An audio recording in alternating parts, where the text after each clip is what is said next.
இல்ல கவிதை நான் சொல்லுவேன். சொல்லட்டுமா?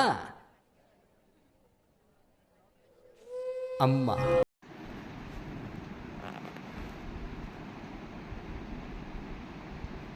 என் முதல் வார்த்தை அம்மா தான்.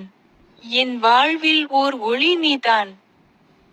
தூக்கமின்றி கனவாகி, தூய அன்பால் என்னை தாங்கி. அடிக்கடி நான் தவறினாலும், அன்புடன் நீ என்னை தூக்கினாய்.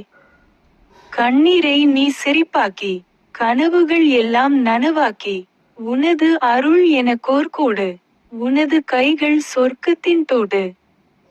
நாள்தோறும் உன்னை வாழ்த்துகிறேன், மொழியால் அல்ல, உள்ளத்தால் சொல்கிறேன்.